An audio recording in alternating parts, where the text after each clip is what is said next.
That time again, is it?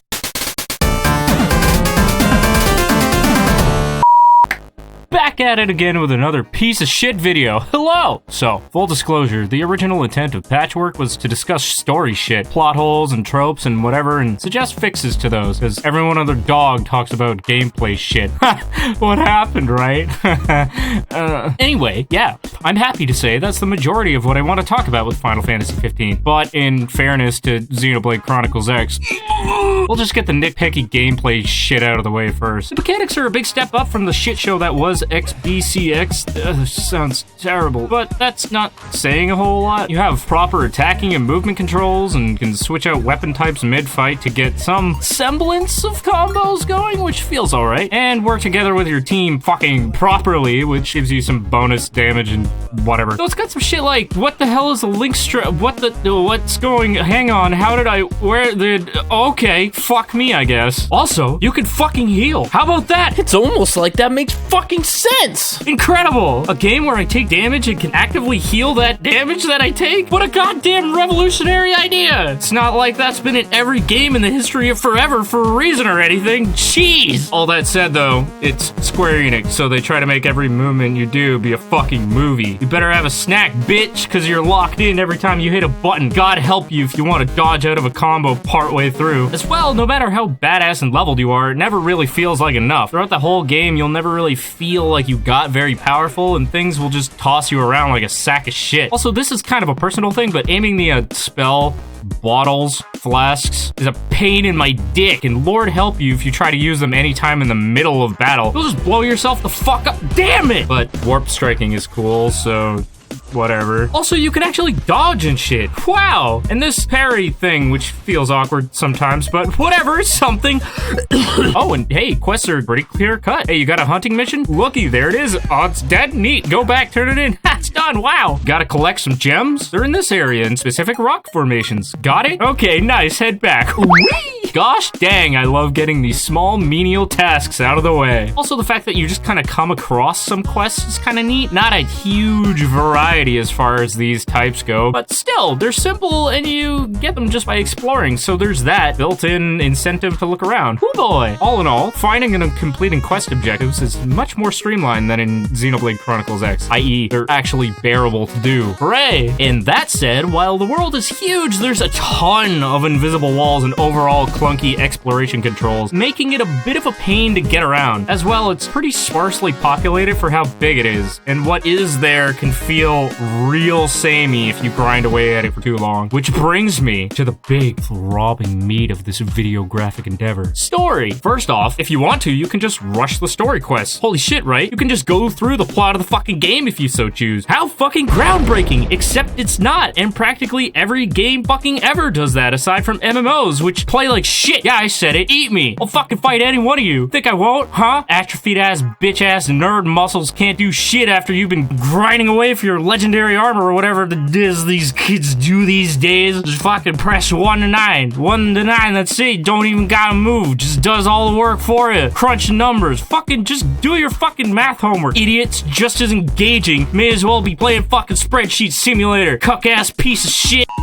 Anyway, bold move on Square Enix's part to go with an extended universe thing off the bat with this game. You know, with things like Kingsglaive, the anime thing, a couple smaller scale games released before or around the full game was released to flesh out the world. Which, don't get me wrong, it's neat and it's great to have multiple outlets through which to explore this world, because look at it, it's fucking gorgeous. There's gotta be a lot of shit in it. I say it's a bold move because typically that's something devs would do once the core material is established and in the hands of the public. Usually, you know, to gauge audience interest in seeing more of the aforementioned material. And it really seems like they had intended to do a lot more with the game's story than ended up making it to the final game. It's a very slow burn for a good majority of the game, with bits and pieces that remain mostly a mystery. And all throughout, you'll have the feeling that they'll come into sharper focus later on. It keeps introducing new things which are seemingly unrelated, and you expect it to come together at some point to make everything feel like a grounded world and plot, but it never really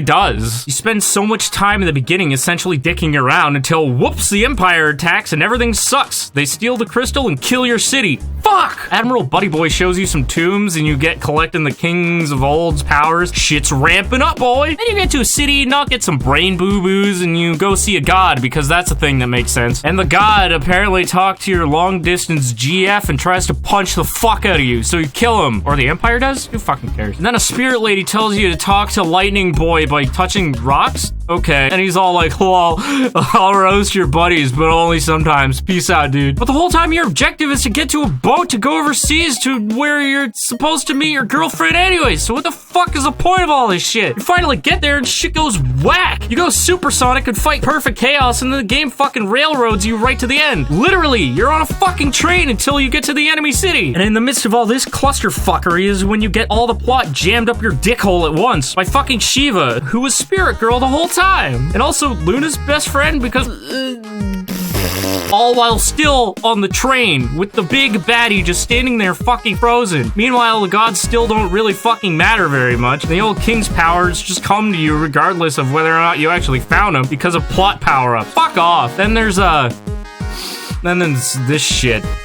The switch in pacing is extremely jarring and really feels like they had to rush to fit in whatever scraps of story they could. But it took fucking 10 years to come out, so what the hell? That long and you couldn't even decide on what the fuck the story revolved around? Jesus fuck! By the time you even get to the Empire City, you've forgotten that the crystal was even important to begin with. Should never forget the central story element of a fucking story, damn it! Don't get me wrong, I understand that things changed during the development cycle, but Jesus Christ, it feels like they slapped together the Shredder remains of 4 different projects in the span of a couple months. There's all this implied buildup and tensions and relationships that are clearly supposed to come to a head and just kind of fucking don't. Like Noctis's whole deal with Luna, there's just no interaction for fucking forever and then suddenly their arc is over.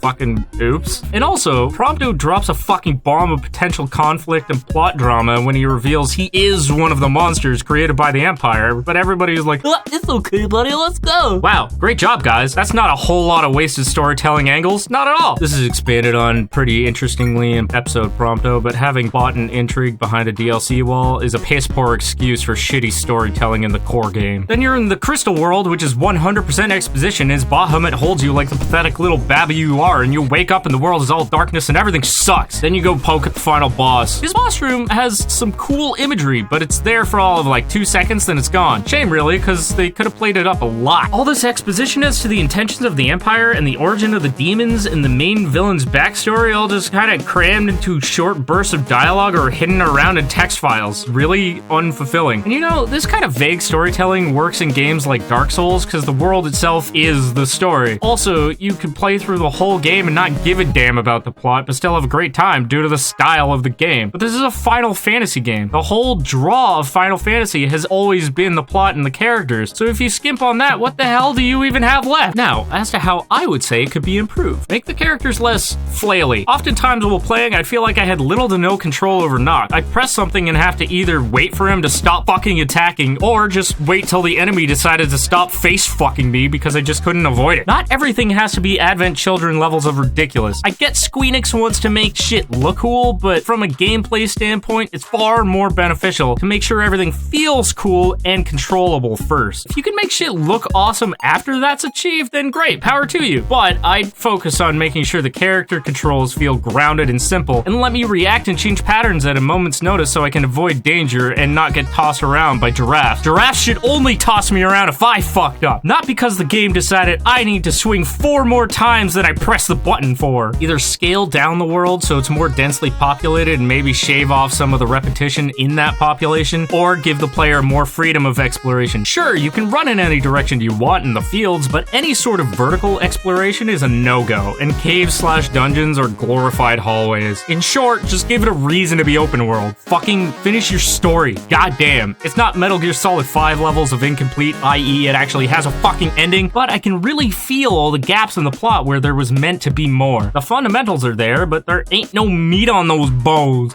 Give me that meat, girl, damn. To that end, decide what's important. If anything felt like it carried any weight in the plot, it would feel a lot more complete. But as it stands, I never felt the danger the Empire presented, the impact the gods had on the world, or the reason I was meant to be looking for the old king's tombs. It all just felt like shit tacked onto an overall pretty hollow narrative. Personally, I would have liked the game to have focused purely on the Empire, why they wanted the crystal, how they even took it, what they were using it for, and the creation of the demons. Those elements would make for a pretty compelling story all on their own, and would prevent the issue the game currently has of being all over the place and confusing. And that should have been the highest priority. It is a Final Fantasy game after all. I don't give a shit about it being open world. I could and absolutely would forego that if the plot was good. And it isn't bad, it's just barely there. There isn't the same level of depth I would have expected, especially for something in production for so long and as hyped as big as it was. Here's a couple ideas. Start off in Insomnia, day in the life of Noctis style shit. Introduce your characters and concepts gradually. As it stands, the tutorial is just jamming info down your throat rapid fire, and it's a bit overwhelming. Also, it gives you zero context to give a shit. Have the combat tutorial effectively the same situation, but have a build up to it. Having Gladio come get you saying something to the effect of, "Come on,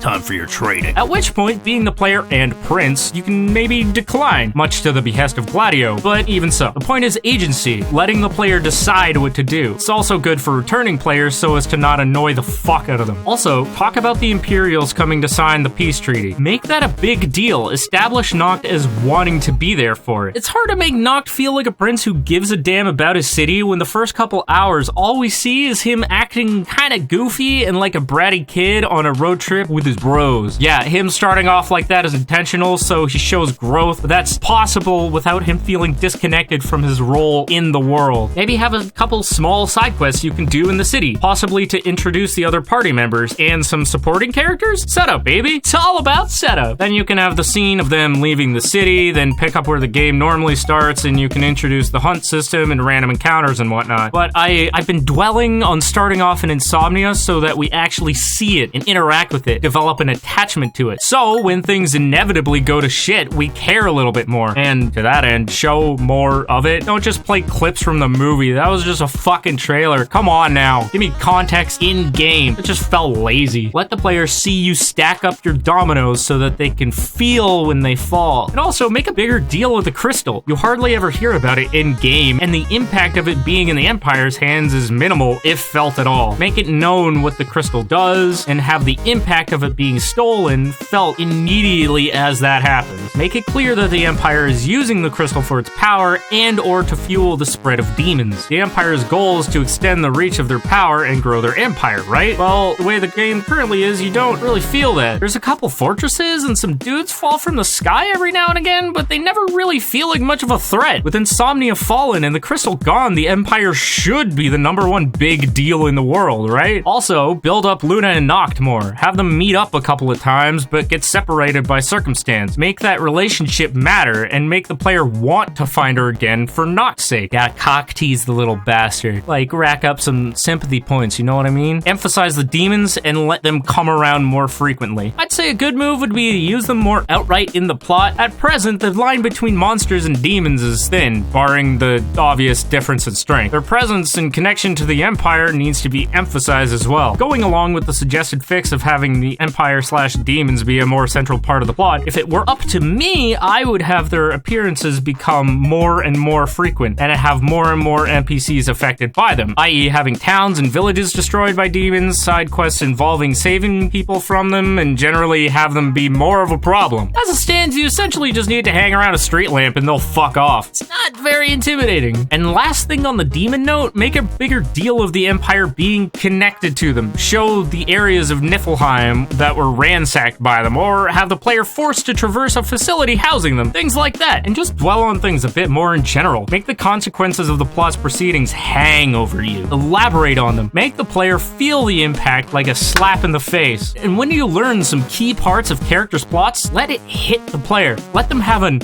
oh God, moment instead of what? Okay, I guess we're moving on. Oh, well, all right. Here we go. So I guess in short, decide what the important elements are if you don't have time to explore everything you want to, and just stick with that and go as far with those as possible to actually have the chapter arcs satisfying and not just arbitrary start and end points. Effectively, the whole game just felt like a big point A to point B as opposed to an epic plot. All that said though, I did enjoy it. I had fun. I just came out of the whole experience wanting a lot more. But they are giving you more.